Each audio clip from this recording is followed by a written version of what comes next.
the Mercury Theater on the air.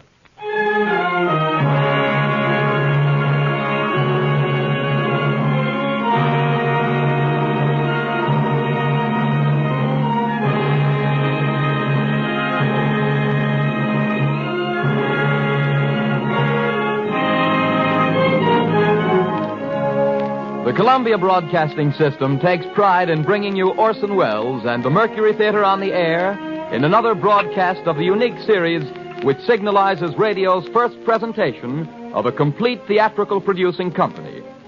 For these programs, the regular member stations of the Columbia Broadcasting System are joined by the coast-to-coast network of the Canadian Broadcasting Corporation.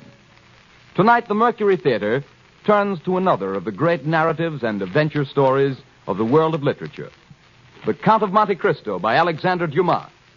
And here again is the director, the star, and producer of these broadcasts, Orson Welles.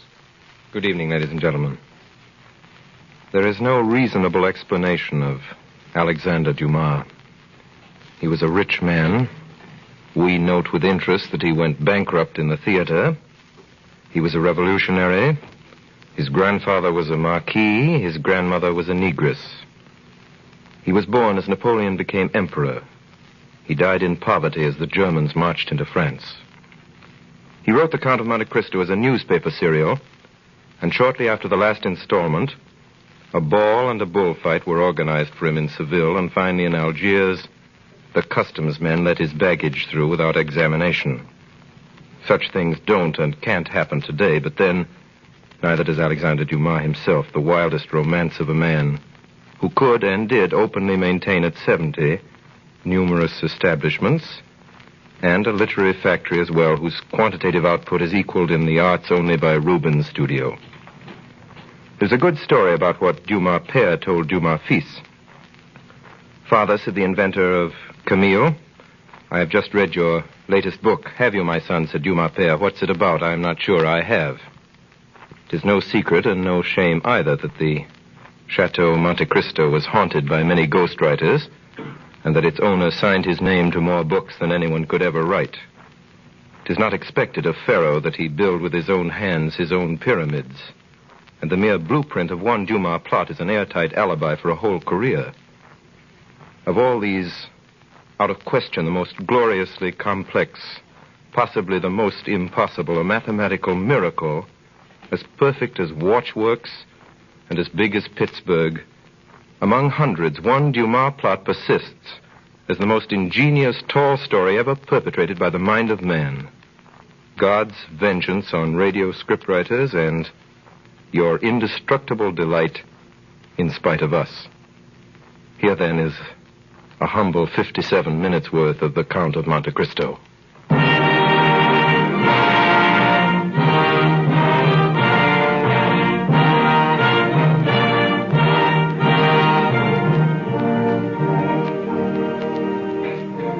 In the year 1815, I, Edmond Dantes, was first mate of the Pharaoh, bound for Marseille from Smyrna, Trieste, and Naples. The day we left Naples, the captain was attacked by a fever and died within 3 days. On the 28th day of September, we sighted the coast of France. Some hours later, we rounded the Chateau d'If and entered Marseille harbor. Monsieur Morel, the owner, came abroad. Good day, Monsieur Morel. Good day, Monsieur Danglars. You've heard of the misfortune that's befallen us, Monsieur Morel? Yes, you mean poor Captain Leclerc. He was a brave and an honest man. And a first-rate seaman, grown old between sky and ocean. Well, a man needs not be old, Danglars, to know his business. Edmond Dantes, your mate there, seems to understand his thoroughly. Hey, let go the anchor!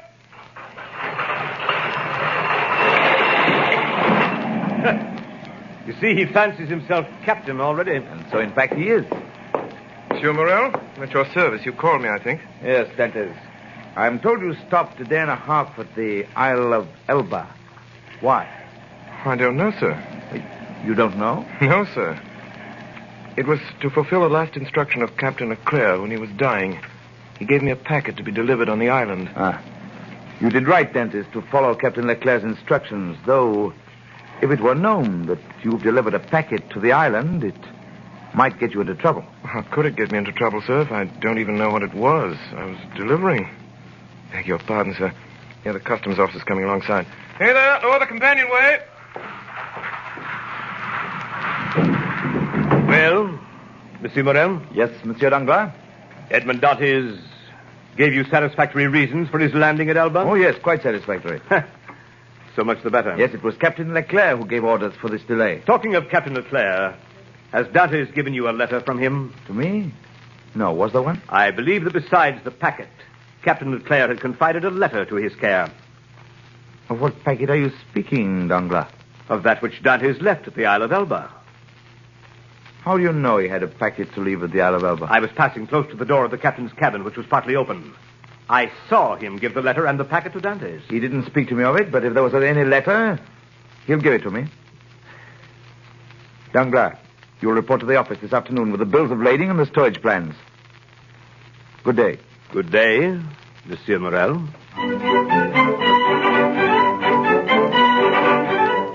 It's a wonderful thing to be home again after 3 months at sea. To see the places you've grown up in as a boy and the streets full of people. I found my father in the little dark room where he lived on the 4th floor of a house in the Rue du Noyer. Father. Oh, Edmond. Father. What is it? Are you ill? Father, what's wrong with you? No, my boy, my son, no, but I didn't expect you in the joy and surprise of seeing you so Father. suddenly. Father, listen to me. I'm to be captain at 20, a captain with 3,000 francs pay and a share in the profits. Isn't that more than I could have hoped for? Yes, dear boy. Much more than we could have expected. Smart young dog, your son, eh, Dantes? In the doorway stood our neighbor, the tailor, Caderousse. Captain, eh? I know someone below the church of Saint Michel who won't be sorry to hear about this, eh, Dantes? Mercedes? That's who he means, Father. And now that I know your will, with your consent, I'll go to her. Oh, go, dear boy, and heaven bless you in a wife, as it blessed me. In a wife? How fast you go, Father Dantes. She isn't his wife yet, as far as I know. She soon will be. Yes, but you were wise to return when you did, my boy. Well, Caderousse, what do you mean by that? Oh, I don't mean anything in particular. Mercedes is a very fine girl, and fine girls never lack suitors. There's one in particular, a cousin of hers, I think he is. Fernand Mondego. I've even heard it What's said... Oh, don't worry, my boy. Now that you're captain, who could refuse You you? mean to say that if I were not a captain... I didn't say that, my boy. I didn't say that. No offense meant, my boy. No offense.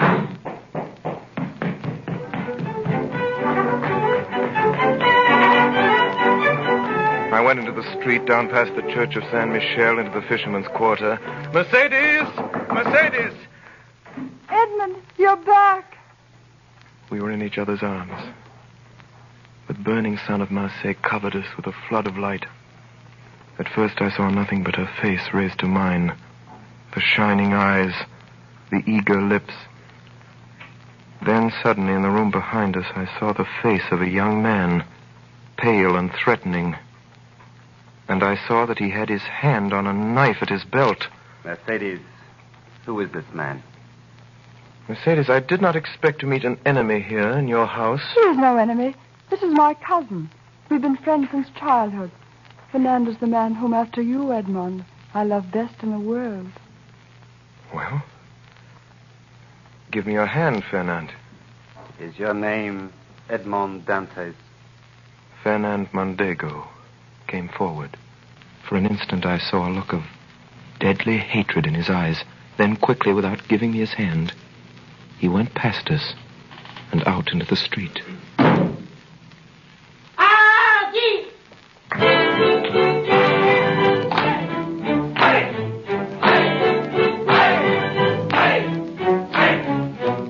The betrothal feast is a gay affair in the South. Monsieur Morel removed every difficulty. The papers were soon drawn up. The arrangements were simple.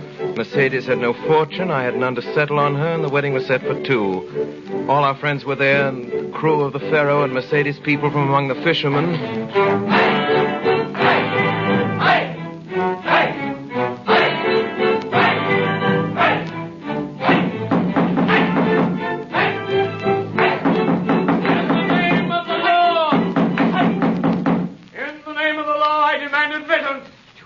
monsieur. What did he say? The law.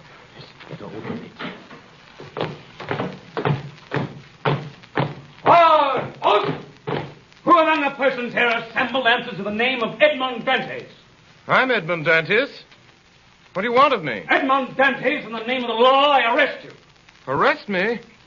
You'll be duly acquainted with the reason for your arrest at your first examination. Officer, he is What smuggling do you think? He's done nothing wrong. He's a good boy. Edmund. It is possible, in which case every reparation will be made. Edmund. Meantime, Edmond Dantes, you're under arrest. Why? Follow me. All attention! All!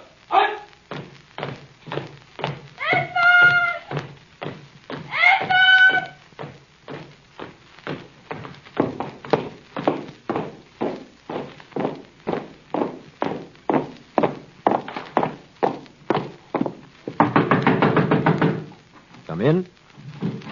Monsieur de Villefort, here is the prisoner. Bring him in. Wait outside. Yes, sir. What is your name? Are you the king's prosecutor, sir? Yes.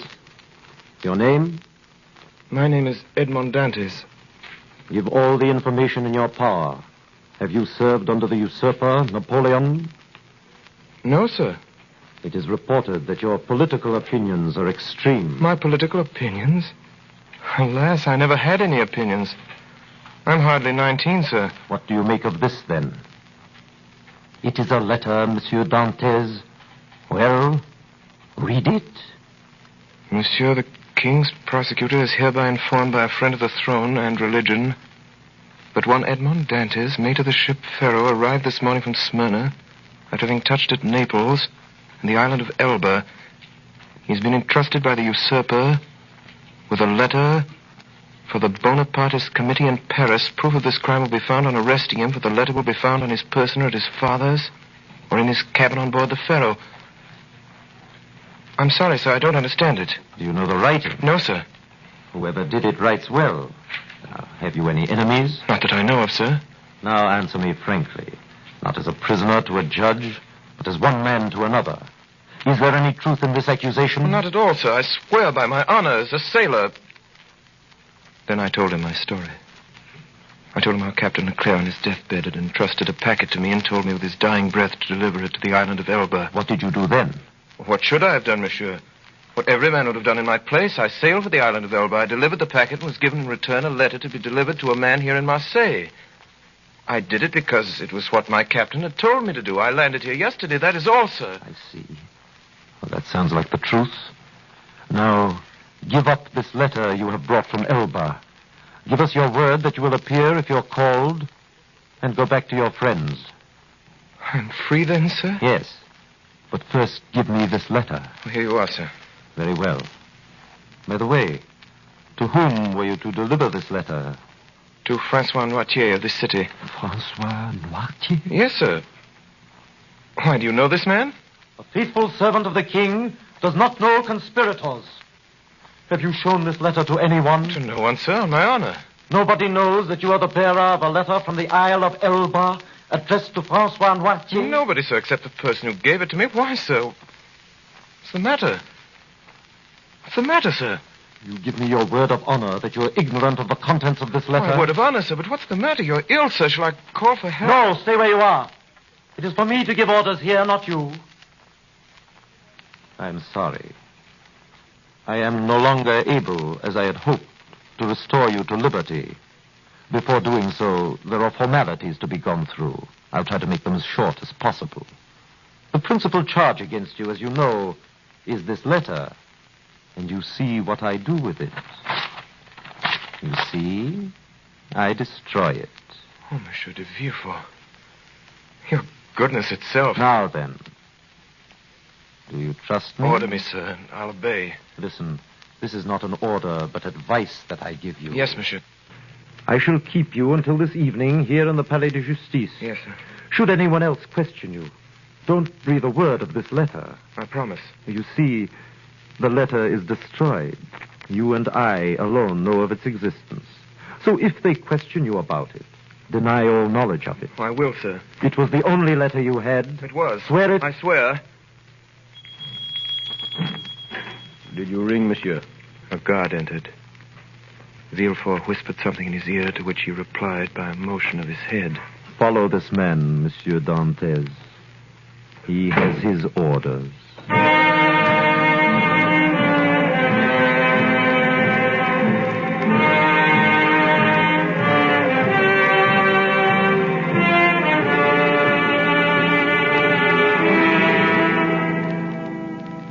I was taken to a cell.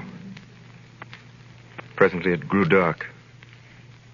Hours later, I heard steps coming along the corridor. By the torches they carried, I saw the glittering sabers and carbines of 4 gendarmes. Edmond Dantes? Have you come to fetch me? Yes. By the orders of the king's prosecutor? I believe so. Come with us.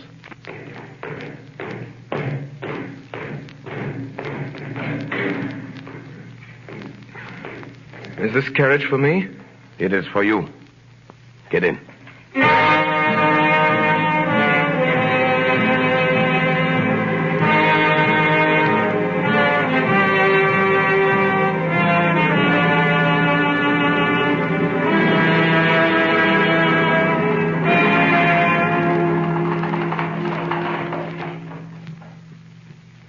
Get on board.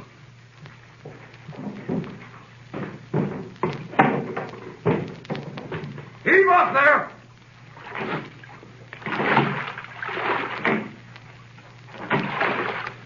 I sat in the stern sheets with a guard on each side of me in the little boat.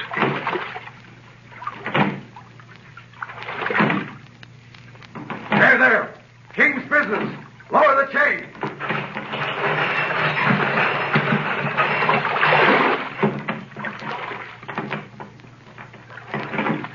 The chain that closes the mouth of the port at night was lowered. Soon we were outside the harbor. My first feeling was one of joy at breathing the fine sea air again, then of sadness as I saw the lights of La Reserve away to the left of me and heard the sound of voices and music coming through the open windows.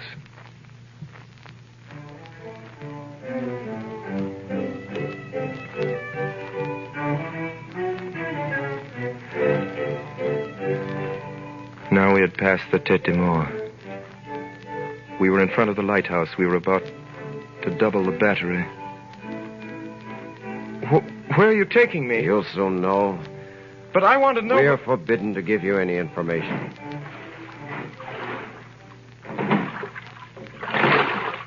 Now we had left the Isle Rotoneau where the lighthouses stood, and we were going past the fisherman's quarter. A few lights were visible from the water. If I cried out, perhaps Mercedes might hear me. I remained silent, my eyes fixed on the lights. The boat went on, and presently a rising ground hid the lights. Then I saw that we were out to sea.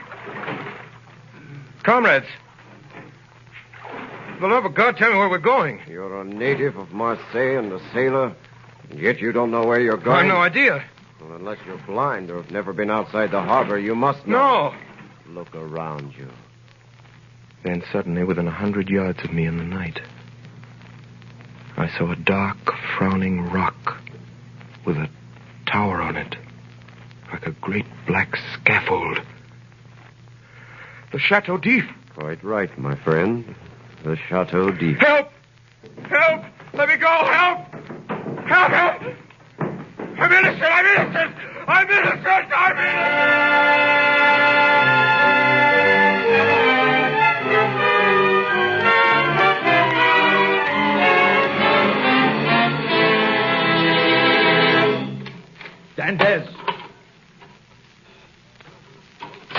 Dantes, haven't you slept? I don't know. Are you hungry? I don't know. Do you want anything? I want to see the governor. The governor. I want to see the... I'm innocent. I'm innocent. I'm innocent!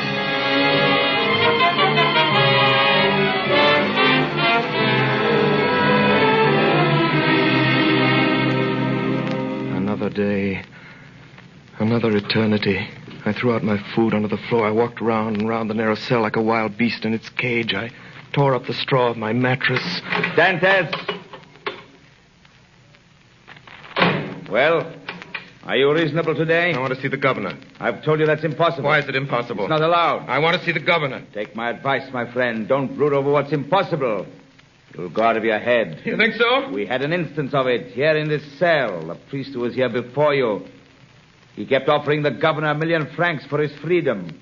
In the end, he went out of his head. When was he in this cell? 2 years ago. Was he set free? No. He was put in a dungeon. Listen to me. I want to see the governor. If you don't let me see the governor someday, I'll hide behind the door.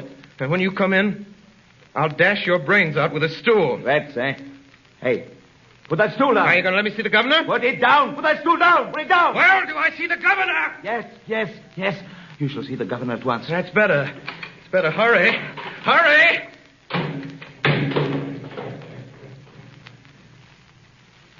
Presently, the jailer returned with 4 soldiers.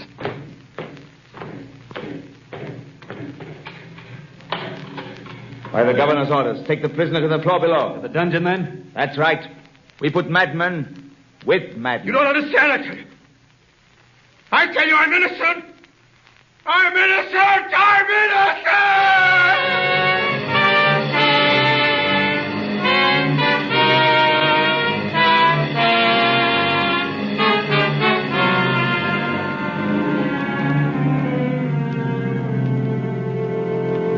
Months went by underground, foul, humid, and dark.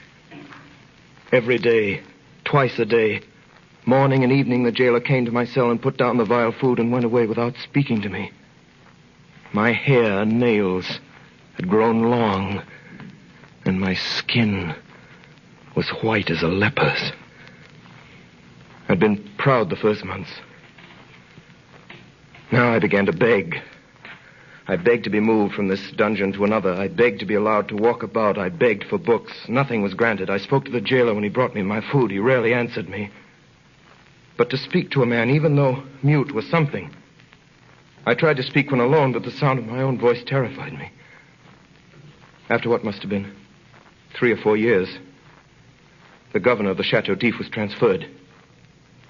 The new man never troubled to learn my name. I was no longer Edmond Dantes. It was number 34. I took to praying, but not as men pray in prosperity. In my prayers, I laid out every action of my life before the Almighty. Still, I remained a prisoner. Then a deep gloom took possession of me, and then furious rage and savage thoughts of revenge. And wildly, I dashed myself against the walls of my prison. I tore at my own flesh with my nails, and then in the end, I began to think of dying. I swore that I would starve myself to death, so every morning and every evening I threw out through the small grated window all the food the jailer brought me, every bit of it, at first gaily and then thoughtfully and then with regret. I held the plate in my hand for an hour at a time, gazing at the morsel of bad meat, of tainted fish, of black and moldy bread. Then I remembered my oath and threw the dish away. One day, I found I had not sufficient force to throw my supper out of the window. The next morning, I could hardly see or hear. I knew I was dying. The day went by. I felt a sort of stupor creeping over me. The gnawing pain at my stomach had ceased. My thirst had abated. When I closed my eyes, I saw myriads of lights dancing before them. I was on the edge of that mysterious country called death.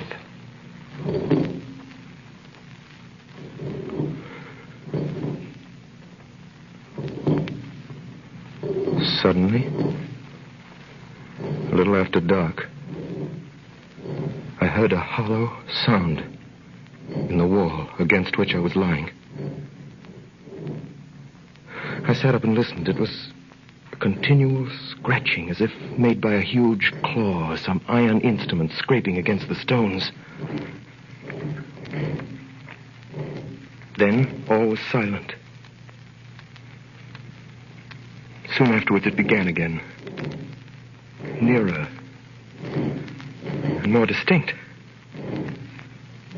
Perhaps it was only a workman repairing a neighboring dungeon. I would soon find out. The sound continued.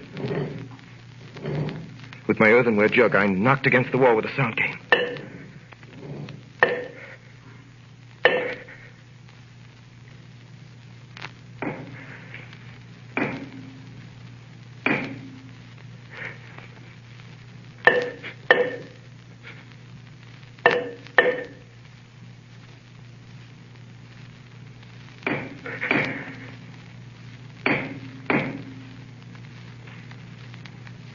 Then, the sound stopped.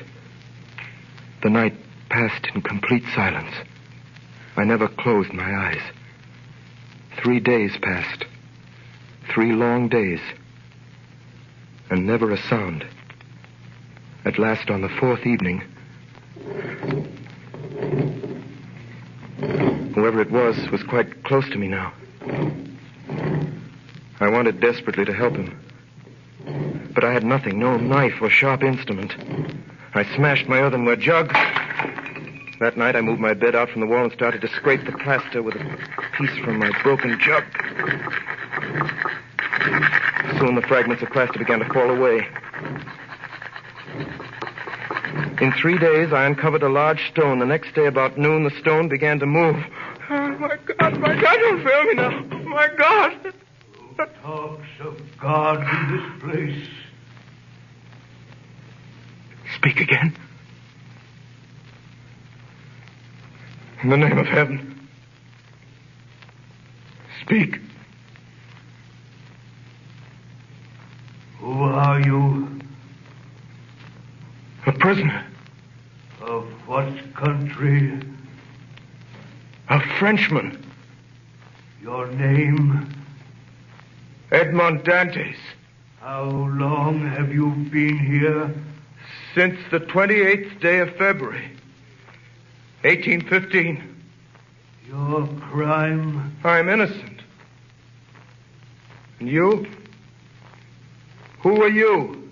I am number 27. How long have you been here? Since 1804. 20 years. All that night we worked. Then, just before dawn, a portion of the floor in my cell gave away. And from the bottom of this passage, the depth of which it was impossible to measure, appeared the head, then the shoulders, and lastly the body of a man.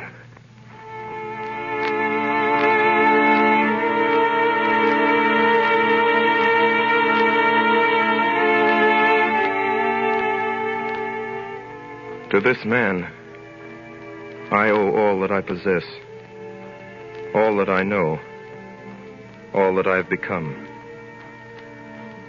In the prison, he was known as the Mad Priest. I never learned his name. For 8 years, we saw each other every day, using the tunnel he had dug through the solid rock, concealing the mouth of the passage with stones carefully fitted in place. By the sundial he had traced on the wall of his cell, we knew the hours of the guard's visit. The rest of the day we were together. He had been a great scholar in his day, and all that he knew, he taught me with infinite loving patience. Day after day, year after year. Then, one morning when I went down, I found him standing in the middle of his cell. Pale as death. Quick, Dantes, quick. Listen to what I have to say. What is it, Father? Tell me, I beseech you, what's the matter? I am dying. Help me to my bed. See, half my body is paralyzed already. Here, Father. Thank you, my son. Now listen to me. All is over with me. This night or tomorrow, I shall be dead. But, Father... I know the illness. There is no hope. And I shall never leave this place now. Before I die, there's something I want to give you. In his hand, he held a morsel of paper tightly rolled together. A half-burned paper on which were some lines of Gothic character, traced with a peculiar kind of ink. This paper, my child, is my treasure. From this day forth, it belongs to you. Your treasure? Oh, yes. I know what's passing through your mind at this moment. Even now, you, like all the others. But be assured, my child, I am not mad. This treasure exists. Read what it says.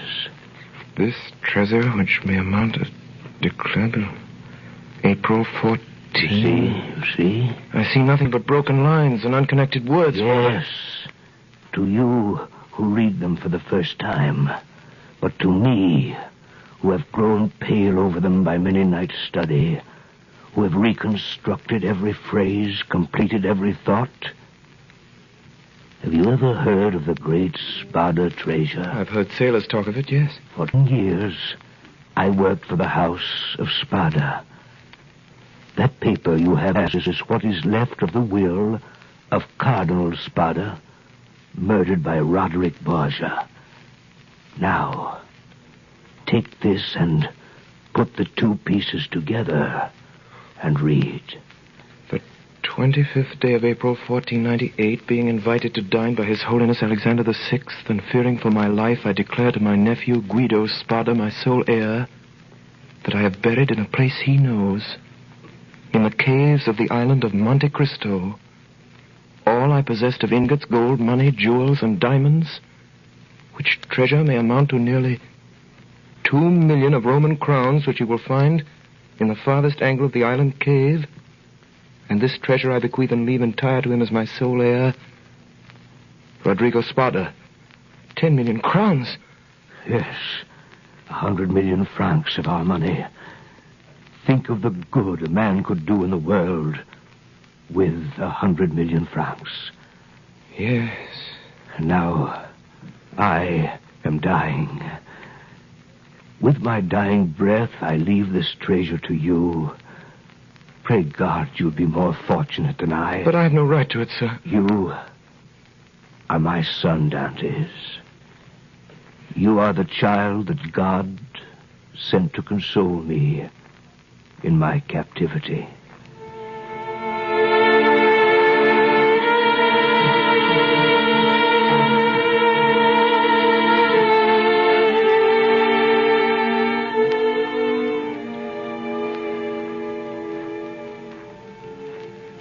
Two days later, in fearful agony, he died. I closed his eyes and laid him out to rest as well as I could. That night, the governor of the prison came down to look at the body.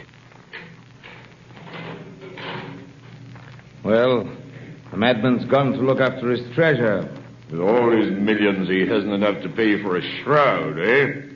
Is the iron heated? Yes, sir. Apply it to the soles of his feet. From where I stood in the secret passage, I could smell the sickening odor of burnt flesh. He's dead, all right. Poor devil. He was a priest. Get him the newest sack you can... What time shall we bury him, sir? The usual. When the cell was empty again, I went in. On the bed at full length, and faintly lighted by the light of a single candle, was visible a sack of coarse cloth. In it was stretched a long and stiffened form. I unlaced the sack, drew the corpse out, and carried it through the tunnel to my cell. I laid it on my bed, turned the head to the wall, and covered it with a sheet. For the last time, I kissed the ice-cold brow. Then I went back to the dead man's cell. There's a job I can do now. Right you are. Cold as the devil up there in that clearing. I could hear steps in the passage as the guards came down with a stretcher. Quickly, I laced up the sack around my body. I lay stiff, hoping they would not hear the beating of my heart. Here we go. You take the head. I'll take the feet. He's heavy enough for an old man. They say every year adds half a pound to the bones. Forward, march. Careful now. Steady, while I open this door. Lord, it's cold up here. Yeah, pleasant morning for a dip in the ocean. A bit chilly, I'd say. Have you got the weight? Here it is. Tie it on, round his feet. Yeah, that's right. Tight. See if you can do it any tighter. Yeah, that's all right. That'll sink him. All right, now. Are you ready? 1, 2. Hey, wait a minute. Get nearer to the edge. The last one was mashed on a rock. We got the blame for it. All right, then. Come on, I'm freezing to death. Ready? Let's go. 1, 2, 3.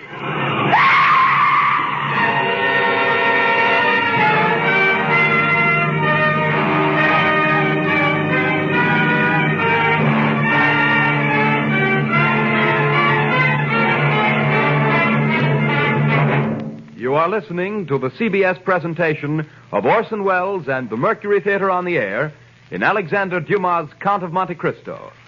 The performance will continue in just a moment. This is the Columbia Broadcasting System. We continue now with the Count of Monte Cristo, starring Orson Welles with the Mercury Theater on the Air. In September 1834, there arrived in Marseille a man of about 38 or 40, of a pallor that was almost livid. He gave the impression of a man who had been enclosed for a long time in a tomb. Soon after landing, he inquired for a man by the name of Dantes. And hearing that he'd been dead for the past 14 years, he asked for a tailor called Caderousse. Are you Gaspard Caderousse? I am. Let's go inside, my friend. I have to talk to you. Well, what is it? Monsieur Caderousse, in the year 1814 or 15, did you know a young sailor by the name of Dantes? Dantes? Yes. Why do you ask? Is he alive? No, he died in prison. Died, eh? What did he die of? What do young, strong men usually die of in prison? He died of sorrow and a broken heart. And before he died, he begged me to clear his name. He gave me the names of the people here in Marseille who had been his friends. There are 3, he said, besides my father and the girl I was betrothed to. One of them is Caderousse. He said that? The second is Danglars. Danglars? The third is Fernand Mondego. Mondego? You know these men? Know them? Where in heaven's name have you been, my friend? There isn't a man in France who doesn't know them. Danglars is a millionaire, has a banking house of his own. Baron Danglars, he calls himself now. And Mondego's a count and a cabinet minister and an officer of the Legion of Honor, with a house in Paris a block wide. I could tell you something about these 2. Not that it'll do much good now that he's dead. Who? That young fellow you were talking about, Dantes. I've a good mind to tell you anyway. Do you know who sent Edmond Dantes to prison? Well, I do. It was 2 men who were jealous of him. One for love and one for ambition. And do you know who they were? I'll tell you. Mondego and Danglars. I thought they were his friends. That's what he thought. What did they do? They denounced him to the police as a traitor. And was he a traitor? No more than you or I. Which of the 2 denounced him? Both, monsieur. It was Danglars who wrote the letter, and Mondego who put it in the post. When was this letter written? At La Réserve, the night before the wedding. How do you know? Were you there? I was at the next table. They thought I was too drunk to hear. I see. How about this girl Dantes was betrothed to? Mercedes? Yes. Yes, that's her name. What happened to her? Well, sir, that's a sad story. When Dantes was arrested, she was nearly mad with grief. Pitiful it was. 6 months went by and there was no news of him. And every day there was her mother telling her he was dead and telling her to marry Mondego. She came to see old Dantes. Edmond is dead, he said to her. If he weren't, he would have returned to us. Then the old man died, and that left her quite alone. Still she waited, and still no word from him. Then, in the end, after a year, she married Mondego. And now she's one of the greatest ladies in Paris. A year. She waited a year. What did you say? Nothing. Nothing. You say Edmond Dante's father died? Yes, soon after his son disappeared. What did he die of? If you ask me, he died of starvation. Starvation? The doctor had another name for it, but I know better. He locked himself up in his room and died of starvation.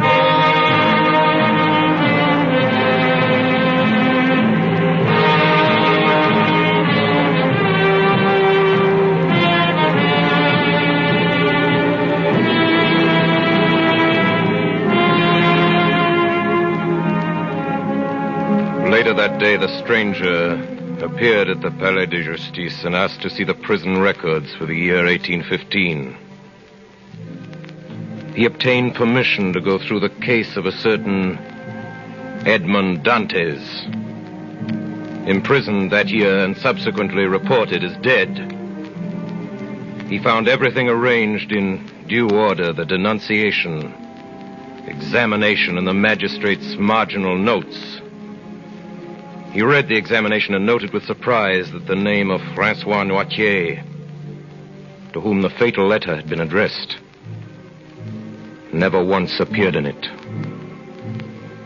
There was a notation in the margin which read as follows: Edmond Dantes, an inveterate criminal, to be kept in complete solitary confinement, and to be strictly watched and guarded.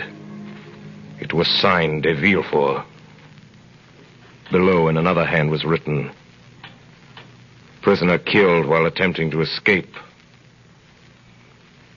That night, the stranger left Marseille, going north.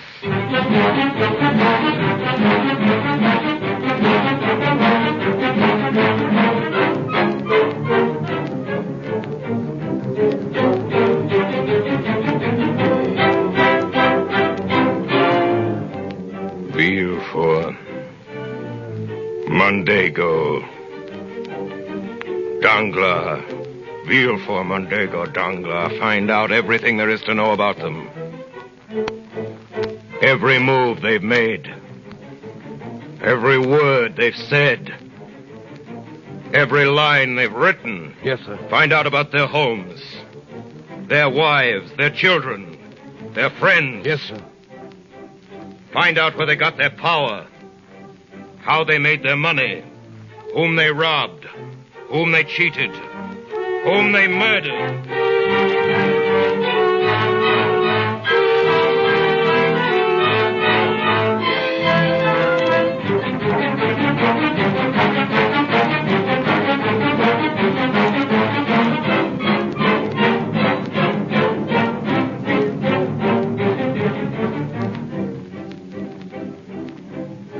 One day in November, Baron Danglars, head of the banking house of that name, received a visit from a new client.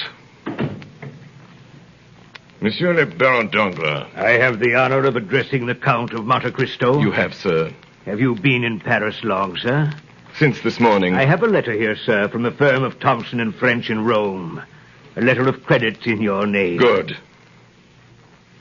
And I take it that beginning today my checks will be duly honored by your house. In this letter, sir, there is one thing not quite clear. Indeed. According to this letter, the Count of Monte Cristo is to have unlimited credit on our house. And what is there in that simple fact that requires explanation? Merely the term unlimited. Are you suggesting that Thompson and French are not looked upon as solvent bankers? No. It was not their solvency that I spoke of. I see. But the word unlimited in financial affairs is so extremely vague a term. To me, Baron, the word means exactly what it says. It means without limitation. I assure you, sir, that up to the amount of $1 million... I beg your pardon. I said that should you be hard-pressed, were you even to require $1 million... $1 million? My dear sir, for a trifle like that, I assure you I should never have trouble to open an account? 1 million francs. Excuse my smiling when you speak of a sum that I am in the habit of carrying in my pocketbook. I admit I am hardly If you would accustomed- prefer not to handle this account, Baron Danglars, I have letters similar to yours addressed to Baring of London and Rothschild of the city. You'd have no scruples in declining. I assure you I never No, entertained. no. No, you merely wish to be convinced that your stockholders ran no risk, nothing more. Very sound, Baron Danglars. I understand they include some of the greatest names in France. Am I right? The Duc de Mondego? The Baron de Villefort? It is not generally known that these gentlemen... Of course. Now we understand one another. I should like to draw tomorrow the sum of, shall we say, 6 million francs, half gold, half notes. 6 million francs? As you say, sir. If I should require more, I shall let you know. Oh, by the way, Baron Danglars, buy for me tomorrow 10,000 shares of Austrian Commonwealth. You have some information, sir, about this stock? You will find, sir, that I never gamble, except in certainties.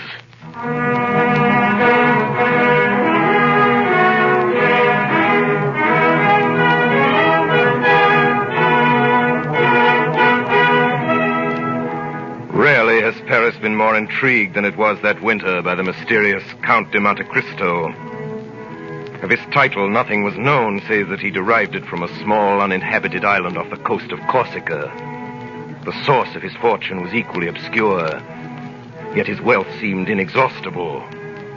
The paintings in his house in the Champs-Élysées were valued at 3 million francs, and it was known that for his carriage wheels alone he had paid 1 million francs, yet far from diminishing.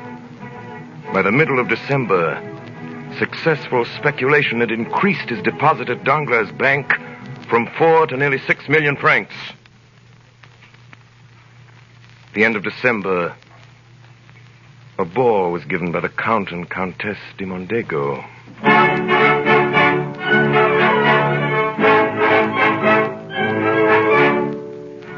Monsieur and Madame de Noville, Monsieur le Baron de Villefort, Monsieur and Madame de Miller, Monsieur le Comte de Monte Cristo. Mercedes, may I present the most talked of man in Paris, the Count of Monte Cristo, Countess de Mondego. I am deeply honored. What is it, Mercedes? What is it? Are you ill? It's nothing, Fernand. Perhaps the heat of this room. It was kind of you to come, sir. Will you give me your arm, Count de Monte Cristo? I am honored, madame.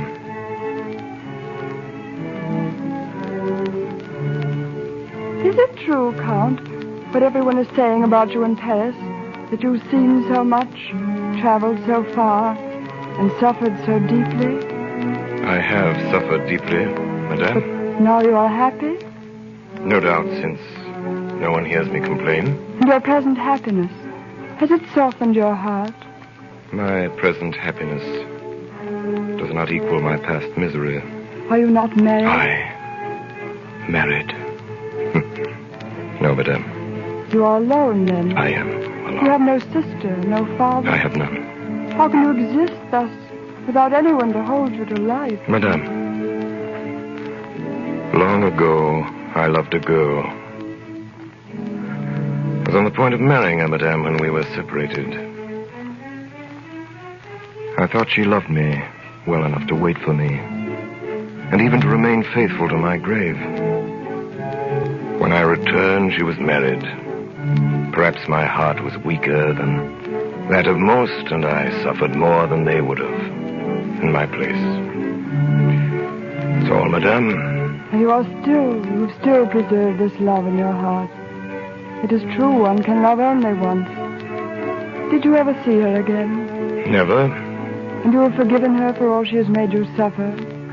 Yes, I have forgiven her. But only her? Do you still hate those who separated you? Do you still want to punish them? They will be punished, madame. But it is not I who will punish them. It is their own past.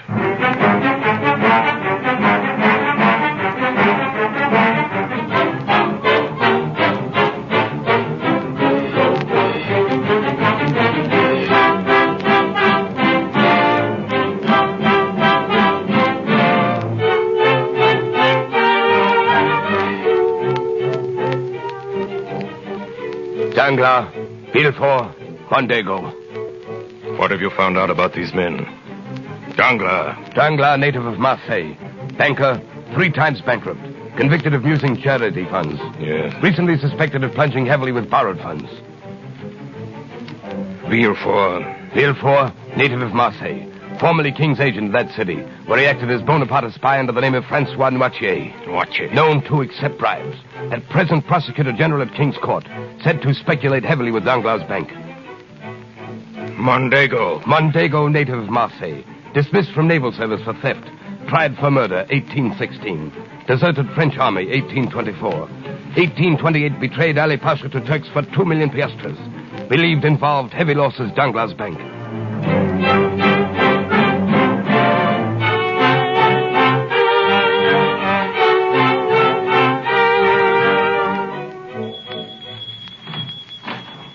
Monsieur Danglars. He's in the private office, Baron de Villefort.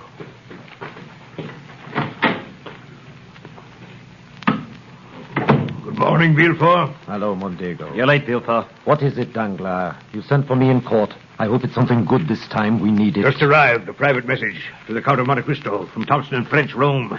They've never been wrong yet. Does he know you intercept his messages, Danglars? Who cares? What does it say? Read it. Secret treaty signed tonight. Anglo-Italian due sharp rise. Buy all available shares, Thompson and French. Well? We are going to buy. Danglars, I'm worried. Everything you've touched has gone wrong lately. Those Belgian bonds, we lost 500,000 on them. Whose fault was that? On whose information? Can I have a Danglars if the government changes its mind? Gentlemen. Our situation is desperate. We've got to plunge. Things have been going badly lately. We have no choice. If it weren't for Monte Cristo's deposits, we'd been bankrupt 3 weeks ago. If that money should be called today or tomorrow or the next day, this bank is ruined. Danglars, I don't see what that has to do with us. Oh, you don't you? If I go, you go. Make no mistake about that. Gentlemen. What do you propose to do about it, Danglars? It's our only chance to get out. I propose to buy every share of Anglo-Italian that comes into this market. With what? You forget, gentlemen. The Count of Monte Cristo has 6 million francs deposited in this bank. And what about this message? Does Monte Cristo get to see it? This message, gentlemen, was lost in transmission.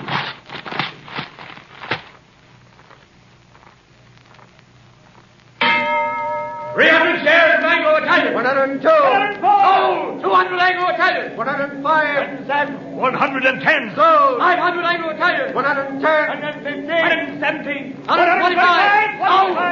300 shares of Anglo-Italian. 130. 135. 300 shares at 150. 100 shares of Anglo-Italian. 160. 175. Well? 62,000 shares. How much profit does that show? So far, 750,000. And it's only a beginning. Who was selling? I don't know. I couldn't find out. Come in. Well, what is it? The Count of Monte Cristo to see you, sir. Tell him I'm not... Good afternoon, gentlemen. I hope I don't intrude. Danglars? De Villefort? Mondego? How fortunate. Gentlemen, I'm here to say goodbye. Goodbye? I have decided to leave Paris for a while. Perhaps forever. Before I go, there are certain things I have left to do. Monsieur Danglars, I am in need of money for my journey. My credit on your books as of tonight is 6 million francs. Less about 1 million to cover certain stocks I sold short today. Here is a check for 5 million francs made out to cash. My carriage is outside. I will take half in notes, half in gold. But surely... I beg your pardon? Surely, sir, such a very large sum. If you could conveniently wait for this money for 24 or for the most, 48 I told hours. you. Baron Danglars, I'm leaving Paris tonight. Oh, by the way, Barrow, you may be interested to learn. Less than an hour ago, Anglo-Italian went into liquidation. At this moment, that stock is worth less than the paper on which it's printed. But the message from Thompson and French... That message was sent on my instructions 3 days ago. You see, gentlemen, I own Thompson and French. It is not true that the treaty... As far as I know, Mondego, there never was any question of a treaty. But it means that you 3 gentlemen are ruined. It means that you, Danglars, have robbed the poor and the helpless for the last time. I'll prosecute you for this. I'll issue a warrant for your arrest. I don't think you will, Baron de Villefort. In the first place, that message was addressed to me. In the second place, since noon today, there has been in the hands of the Minister of Justice a complete record of the career of Francois Noirtier, Baron de Villefort, spy, thief, forger, informer, What are you? Perjurer. Who am I? Still you do not know?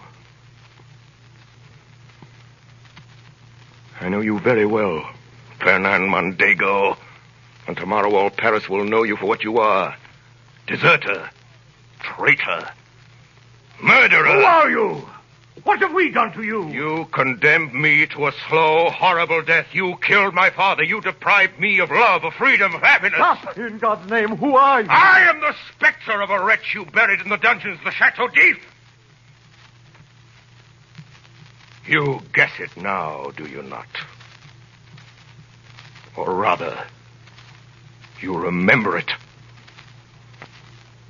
For notwithstanding all my sorrows and my tortures, I show you now a face which has the happiness of revenge and which is young again. A face you must often have seen in your dreams since your marriage, Mondego, with Mercedes, my betrothed. Yes, Mondego. I am Edmond Dantes.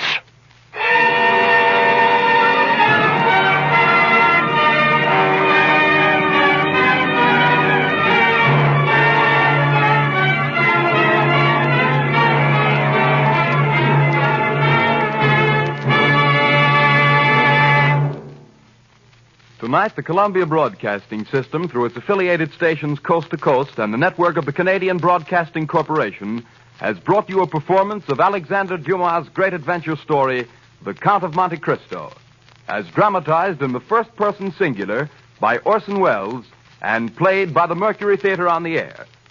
In the cast this evening, Ray Collins as the Abbé Faria, George Coulouris as Monsieur Morel, Edgar Barrier as de Villefort, Eustace Wyatt as Caderousse, Paul Stewart as Old Dantes, Sidney Smith as Fernand Mondego, Richard Wilson as the officer, William Allen as a merchant, Anna Stafford as Mercedes, and Orson Welles as Edmond Dantes, the Count of Monte Cristo. The orchestra was directed by Alexander Semmler, and Davidson Taylor supervised the production for CBS. Dan Seymour speaking.